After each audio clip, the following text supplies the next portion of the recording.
Merong isang video yung kumakalat ngayon sa internet. Sa video na to, merong isang influencer ang nakikipag-usap sa kanyang mga followers sa isang live stream. Nang biglang may pumasok para mag-deliver daw para sa kanya. Ilang sandali ang makalipas, yung babae na nakikita nyo ngayon namatay mismo dyan sa kanyang upuan. Duguan ito dahilan para ang mga manonood matraumatize ng live sa pangyayari. Alam nyo ha, this is where it gets interesting kasi bago sa akin yung tema sa pagpatay na to, sa true crime story na to. Meron silang tinatawag ngayon na femicide. Ipapaka-honest po ako. Of course, while the word in itself is self-explanatory, fem-side, ngayon ko lang narinig na may ganito pala in this context. To which, lalo lang ako na-curious. Sino kaya yung pumatay sa kanya? At bakit siya pinatay? Sino ba siya? At ano kaya yung specific na rason? Ano ba tong femicide? At bakit sobrang laking problema na raw nito doon sa kanila? Meron bang femicide sa atin? Ang kwento natin ngayong gabi ay femicide, the live murder of Valeria Marquez. The viral live stream footage. Valeria Marquez murdered during live video to fans. Sabi yan sa isang article. So pinapanood ko po yung video. I-explain ko po to sa inyo ha. Pero babala lamang na kung mahina ang inyong loob, huwag nyo nang ipagpatuloy to, and more importantly, huwag nyo nang i-search yung actual na video. Ganito yung nangyari ha. Sa live stream, normal naman siya. Usually, di ba, pag may mga influencers, nagkukwento-kwento sila sa mga viewers, ine-engage sila, tinatanong, binabasa yung mga comments, kinakamusta, minsan nagpo-promote din itong mga influencers. Sabi nila, no, na sa lugar pala na to, sarili niya mismong salon, pagmamay-ari ng babae na nasa video. Ito raw ay nakalocate sa Santa Maria Shopping Plaza sa Jalisco, Mexico. For more context, papakita ko po sa inyo na may selfie pa siya bago yung trahedya. Makikita natin sa background ni Valeria, may upuan, di ba, yung pangsalon. Yung sa left side naman, merong mga bote na ito yung mga pangkulay ng kuko, patunay na nasa loob nga ito ng isang salon. Kung makikita mo naman yung kanyang muka, inosente at hindi aware sa mangyayaring trahedya sa kanya. Nakapag-post pa siya ng selfie, di ba? Magandang babae itong si Valeria. Kung ganda lang din ang pag-uusapan. Actually, ang ganda ng kanyang hubog, hourglass, blonde siya. At sa totoo lang, para siyang Barbie, kung ako yung tatanungin. Kaya siguro ang dami niya ring mga followers kasi maganda talaga siya. Anyway, ito yung suot niya nang mangyari ang trahedya. Pink na pang itaas at puting pantalon. This selfie and the footage magkasunod. Punta na tayo doon sa mismong live stream. For context, sabi nila meron daw pinagsama-sama na 200,000 followers across IG and TikTok ang ating biktima sa kwento ngayong gabi. So sure ako, ang dami nung aktual at live na napanood yung trahedyang pagpatay na ginawa sa kanya. Sa video, habang nakikipagkwentuhan siya sa mga viewers, bigla siyang napatingin doon sa right side ng video, which is yung left niya to. Meron siyang kayakap na pink na stuffed toy dito. Naging yung napapansin ng mga tao. Ngayon may nagtanong daw sa kanya. Rough translation po daw, parang ikaw ba si Miss Valeria? At nung makumpirma na, oo, siya si Valeria, pinagbabaril na siya. Makikita mo parang gumaganon-ganon pa siya. Hindi niya alam na yung mangyayari sa kanya. Bigla siyang parang umaray. May tama na pala siya ng bala. Unti-unti parang napahawak siya dito sa parang sa tiyan niyang ganyan. At yung kapit niya dito sa tiyan niya, unti-unting nagre-release, no? Parang patunay na unti-unti na pala siyang nawawalan ng buhay. Nakasaad sa ilang articles na nabasa ko, sabi ng mga rumesponde sa lugar ng pamamaril, ang natamong tama ng TikTok influencer daw ay sa dibdib at ulo na naging dahilan ng agaran na pagkamatay nito. Natapos ang video na merong isang babae ang kumuha ng camera. Magiging palaisipan to sa mga nakanood nito kung saan makikita ang muka ng babaeng ito. Kung sino siya, sa ngayon, walang nakakaalam. Pero tignan natin ang kanyang muka. Sa tingin mo ba, may kinalaman siya sa krimen? Mamaya pag-uusapan natin. Maraming mga teorya ang internet, pero mas marami rin yung mga katanungan. Na una, bakit parang wala daw reaksyon itong babaeng ito? Maaani, hula ko lamang po ito, conspiracy theory lamang po, no? So baka hindi niya pa napaprocess yung nangyayari. Assistant kaya siya ni Valeria? Inside job kaya to? Kailangan muna nating hintayin sa ngayon, pero babalikan natin siya mamaya. The Crime and the Killer/Killers. May 13, 2025. Dito nangyari ang pagpatay. Ayon sa report ng Jalisco State Attorney General's Office, bandang 6:30 PM na raw itong live stream na ito. Ang nangyari pala, sa likod ng camera so habang nagla-live si Valeria, isang lalaki daw yung dumating. Nagpunta ito doon sa beauty salon ni Valeria. Nakasakay daw ito ng motor ayon sa mga witness na kumpirma na baril nga ang ginamit sa pagpatay rito. Pero may nalaman pa silang dagdag na detalye.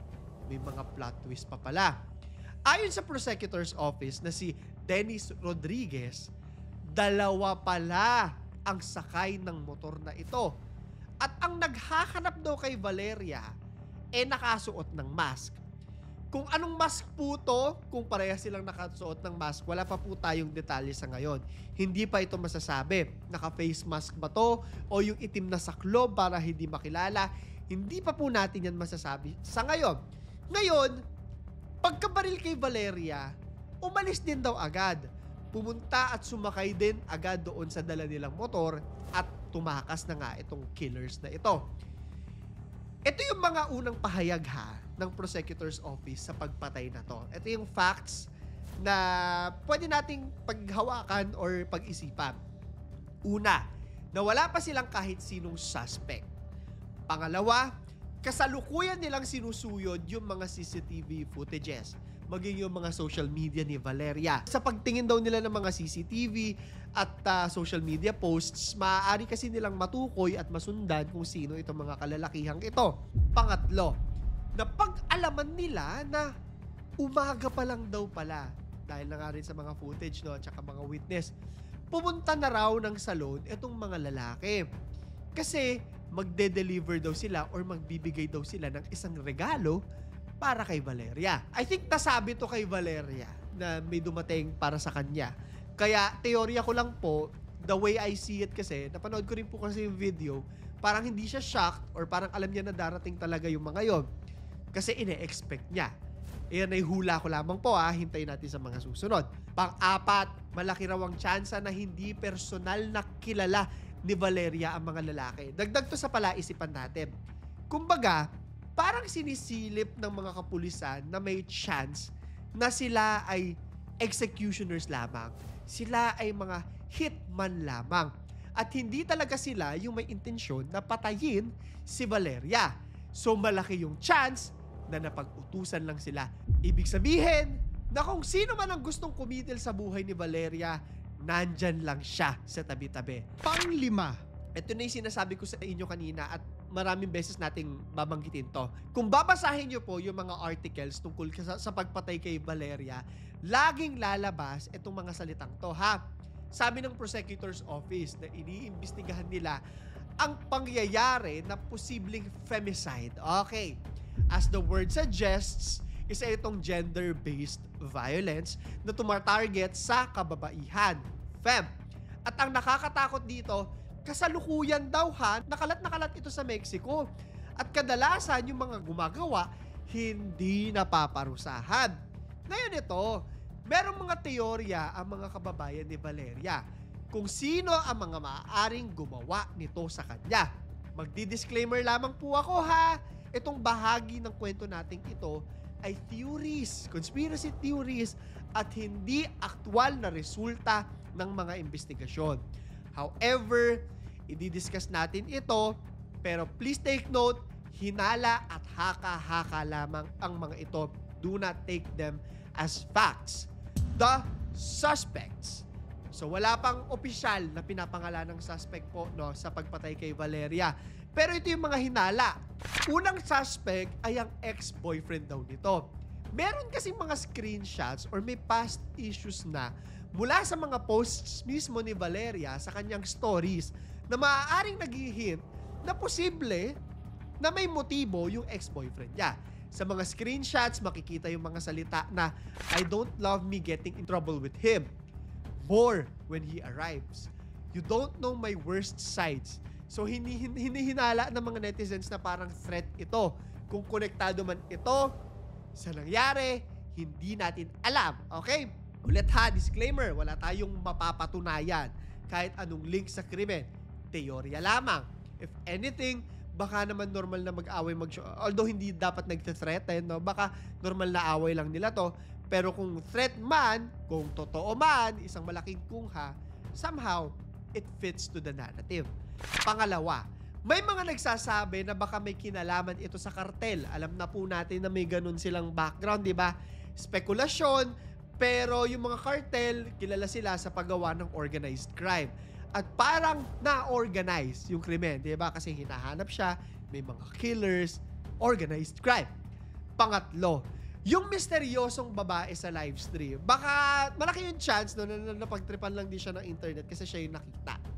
As of the writing of this video, wala pa pong nakakakilala sa kanya ha, kaya suspect siya.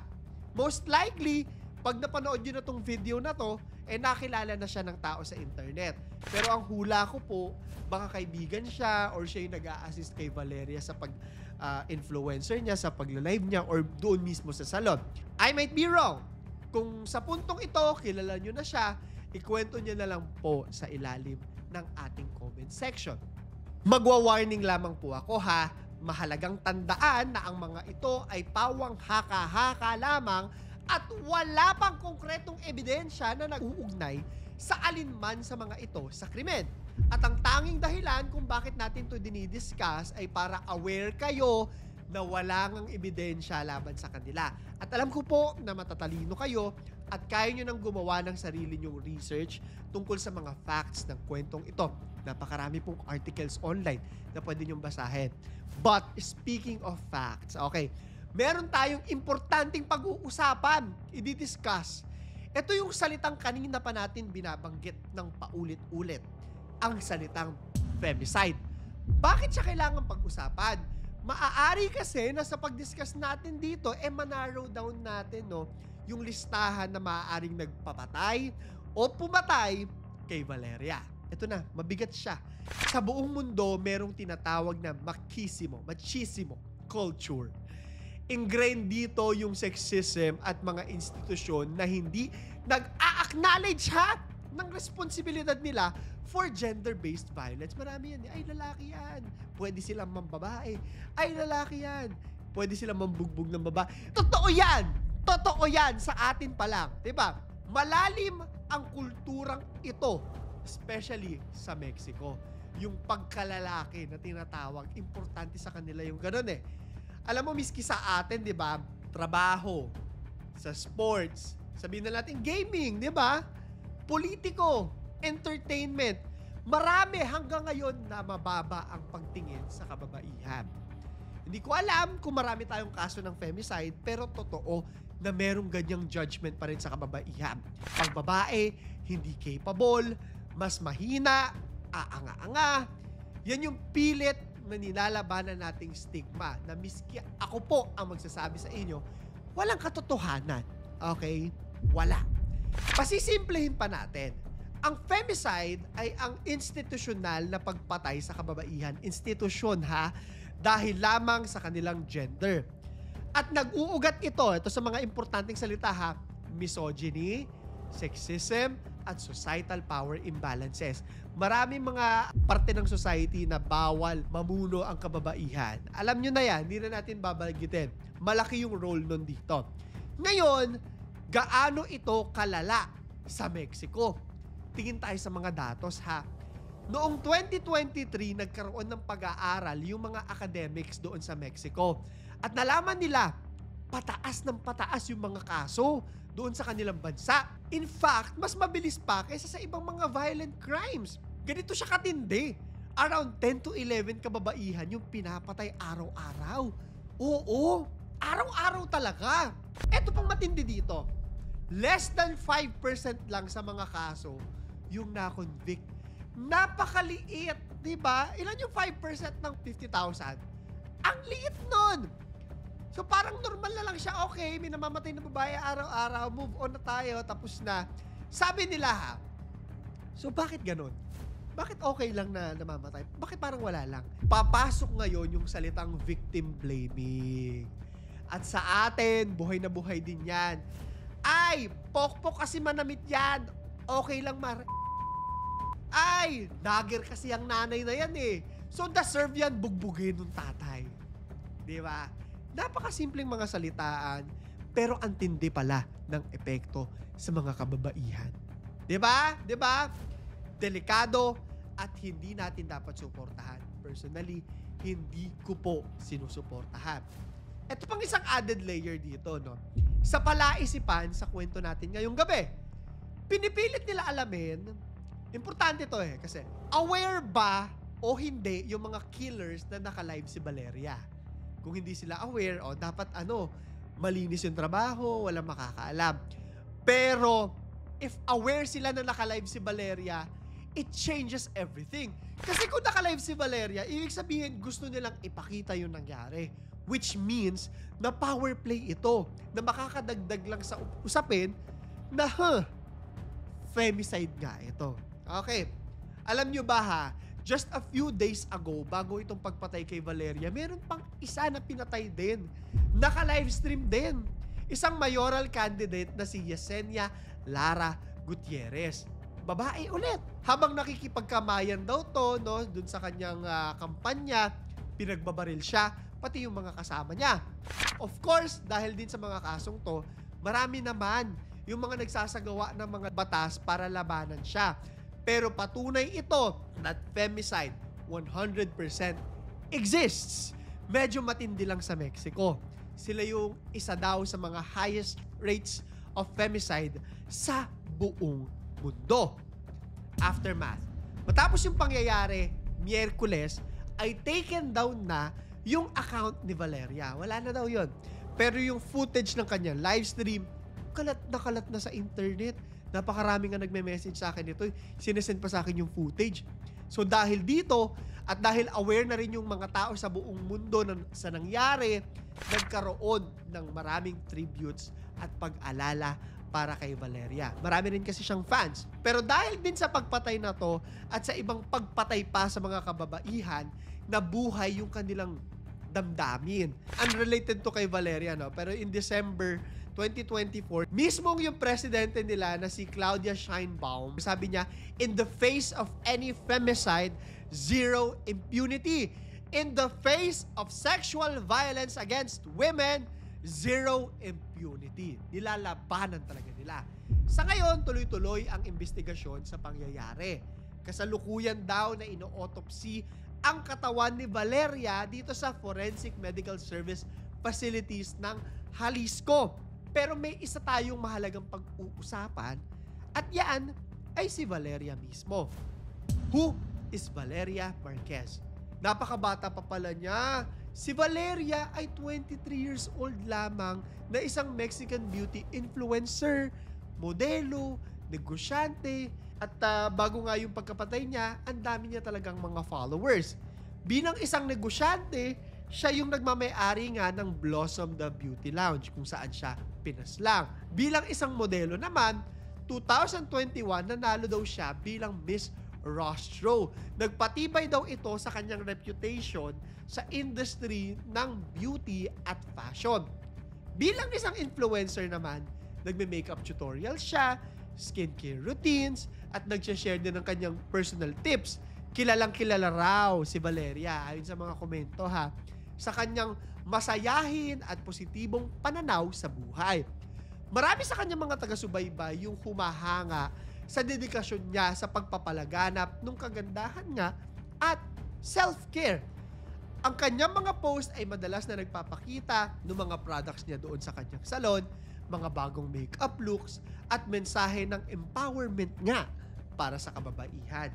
Ang kanyang biglaang pagpanaw naman, nagdulot ng matinding lungkot at pagkabigla sa kanyang mga taga-subaybay at sa mas malawak pa na komunidad sa atin sa buong mundo. Ang kanyang buhay at karera ay nagsilbing inspirasyon sa maraming kabagbaihan na nagnanais na sundan ang kanilang mga pangarap sa kabila ng napakaraming hamon sa buhay.